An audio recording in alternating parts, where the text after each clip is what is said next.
Uh, for context, my cousin, the groom, and I are the weird ones in our family.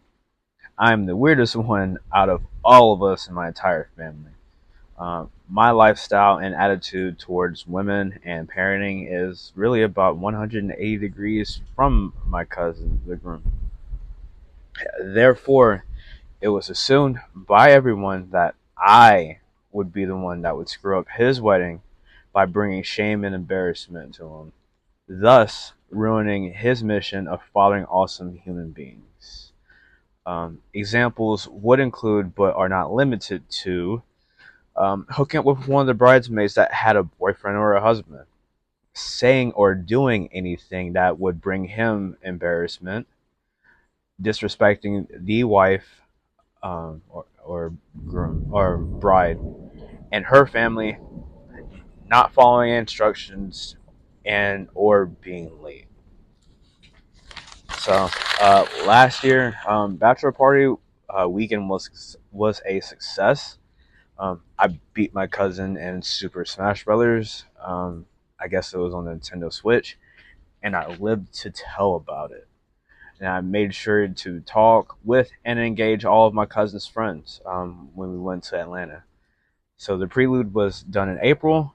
The wedding would be in November, so April 2024, November 2024.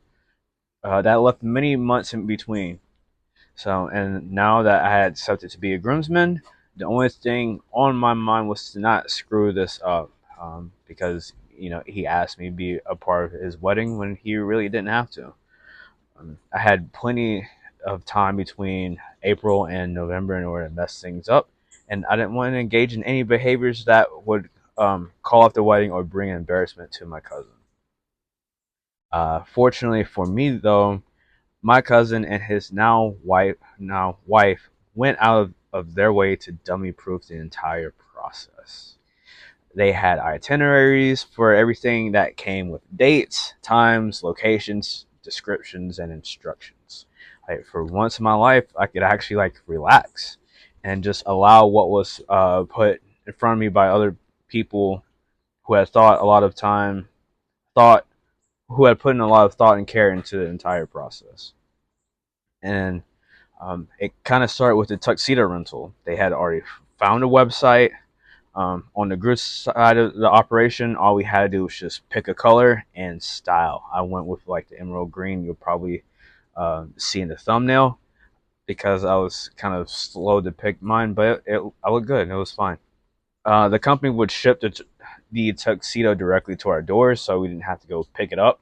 All we had to do was just tell them the address, and then even on the box itself, it had a label that you put on the box and you ship it right back. So, so um, it already had the return label on it.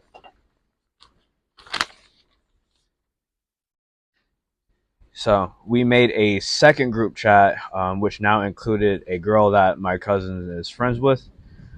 We appropriately named the group chat Groom Daddies 2 because my cousin has a sense of humor, and I love it.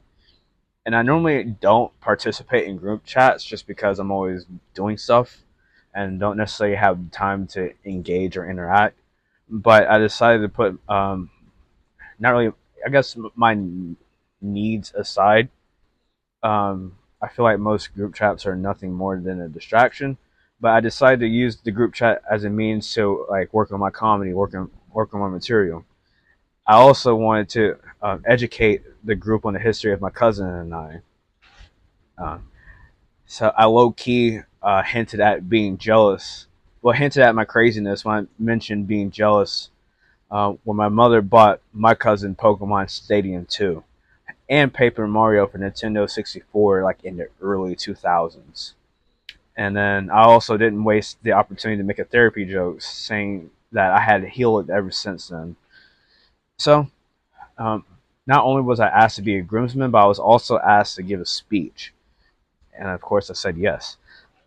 I would come later to knock the speech out of the park, but for now, I wrote pages on what was on my mind. And in the instructions, they said keep it to 2 minutes. which is fine, of course. Um, my original idea for the speech was that my cousin was going to go was like thinking like of a circle. So a circle is 360 degrees. So if you take half of a circle 180 degrees, it's an arc. It's what they call an arc. So it starts at one point, ends at another point. It doesn't necessarily go back to the same point where it started at. It's completely different by the time it gets done. So I had consulted a married couple that I know, um, in order to help me, not really write it, but just to read over it and see like what they like, what they didn't like, and then we moved on. Let's see. So don't wear white. Don't wear white. Again, don't wear white.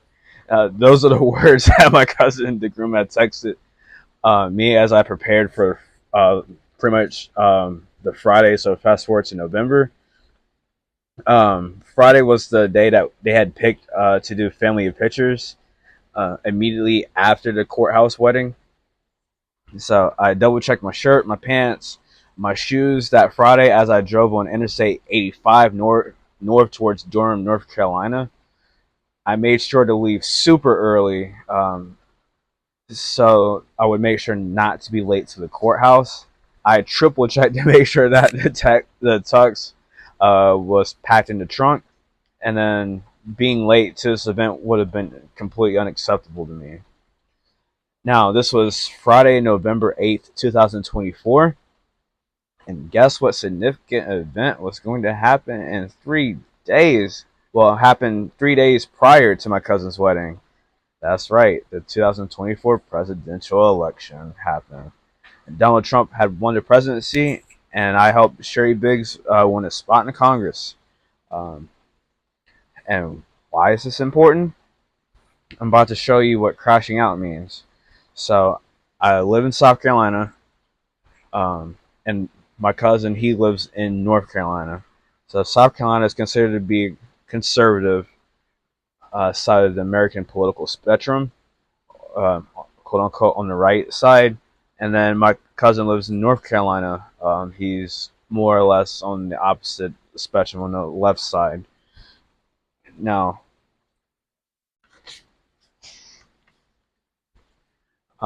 that's North Carolina, with the exception of towns like Franklin, which is mainly conservative, but those are exceptions, not the rules. So, my cousin is more, I guess, a left leaning, and then I've come to learn. I've come to see that when I went over to their house, they had like a Harris Waltz sign posted in their yard. I'm more of an independent, so I can be conservative about some things, liberal about others, and I just take everything depending on a case by case, subject by subject basis. So, even though I voted a certain way and I helped Sherry win a seat in Congress, I'm not necessarily wedded to a particular party. I care more about policy more than anything. So, on that Friday, I was driving on I-85 North, going through Charlotte.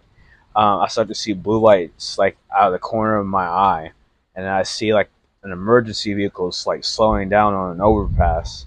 And at the very edge of the overpass, I see a young girl sitting with her legs dangling as she's on the edge. Well, she's basically on the edge of the overpass, about to drop into traffic. Like, it took me a while to put two and two together after seeing like various posts on Facebook. Like, the girl was like literally about to crash out because Donald Trump had won the election. Like, she wasn't the only one who was about to have a crash out this weekend. So, I had finally made it to the courthouse. The time was about 2:15 p.m. The courthouse wedding didn't happen until 3.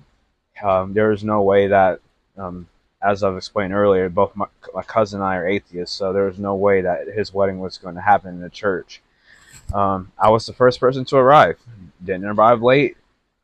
My family started to trickle in, group by group until we were waiting in the hallway. And finally, my cousin and his now wife were walking down the hallway, and I walked up to him and gave him the biggest hug.